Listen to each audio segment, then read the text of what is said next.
Karl rock, जिनके vlogs आप पिछले एक साल से देख ही रहे होंगे कि किस तरह से वो इंडिया में रहकर स्कैमर्स का भांडा फोड़ते हैं, किस तरह से विदेशी लोगों को दिखाते हैं कि अगर इंडिया में आए तो स्कैमर्स से कैसे बचे।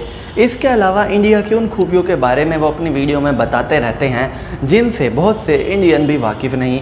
दरअसल में कार्ल रॉक न्यूजीलैंड के सिटीज़न हैं और जो उनकी वाइफ हैं वो हरियाणा की हैं, तो वो इंडिया के दामाद भी हैं, हरियाणा के वो दामाद हैं और अपनी वाइफ के साथ वो अधिकतर वक्त गुजारते हैं और पिछले काफ़ी सालों से वो इंडिया में ही रह रहे थे, अपना ज़्यादा वक्त इंडिया में ही गुजार रहे थे। लेकिन इस वक्त भारत सरकार ने उनकी पाबंदी बैन कर दी है, साफ कह दिया है कि कार्ल रॉक इंडिया में नहीं आएंगे क्योंकि वो भारत के सिटीजन नहीं है, तो इसमें उनका अधिकार ही नहीं है कि वो इंडिया आ सकें अगर सरकार उनको अलाउ नहीं करती विदेशी नागरिक को। पर सरकार का इतना कंट्रोल रहता है, सरकार चाहेगी जिसको वो आएगा, जिसको नहीं चाहेगी वो नहीं आएगा। लेकिन अब बात कर रहे हैं कि आखिर ऐसा क्या हुआ कि कार्ल रॉक पर बैन लगा दिया गया।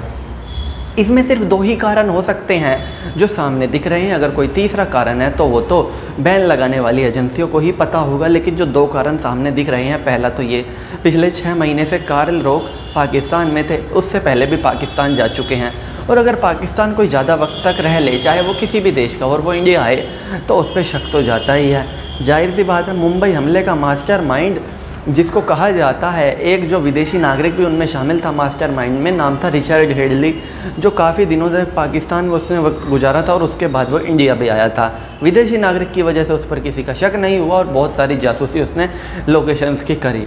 तो कुछ इस तरह से देखा जाए तो शायद ये कारण हो सकता है कि काफ़ी वक्त कार्ल रॉक ने पाकिस्तान में गुजारा, एक मरतबा नहीं 2 मरतबा। एक मरतबा वो 2 साल पहले गए थे और इस बार तो वो पिछले लगभग 4-5 महीनों से पाकिस्तान में ही हैं।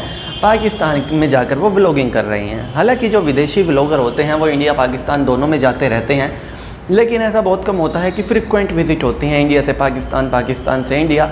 विदेशी व्लॉगर आते हैं, पहले इंडिया में व्लॉगिंग करते हैं या फिर पहले पाकिस्तान में व्लॉगिंग करते हैं, उसके बाद इंडिया आते हैं, व्लॉगिंग करते हैं और चले जाते हैं। लेकिन कार्ल रॉक क्योंकि ज़्यादातर वक्त इंडिया में रहते हैं तो वो एक बार पहले पाकिस्तान जा चुके, एक बार अब गए हैं। शायद इस वजह से उनकी तरफ शक गया हो या फिर कुछ ऐसी बात एजेंसियों को पता चली हो जो हमें नहीं पता एज अ नॉर्मल सिटीज़न।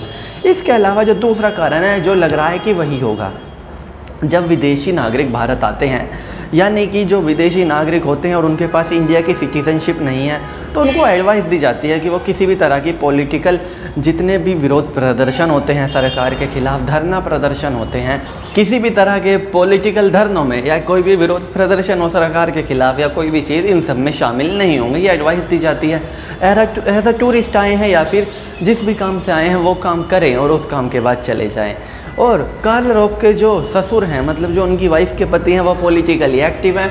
उन्होंने हरियाणा में विधानसभा चुनाव लड़ा था निर्दलीय और उस रैली में शामिल हुए थे जहां पर वो प्रचार कर रहे थे, वहां पर भी कार्ल रॉक शामिल हुए थे। शायद ये कारण बना हो उनके बैन लगने का। हालांकि सही कारण क्या है ये तो आने वाले वक्त में पता चल ही जाएगा, क्योंकि कार्ल रॉक ने ये तो बता दिया कि उनकी एंट्री बैन है अपनी वीडियो में, लेकिन ये नहीं बताया कि क्यों बैन है।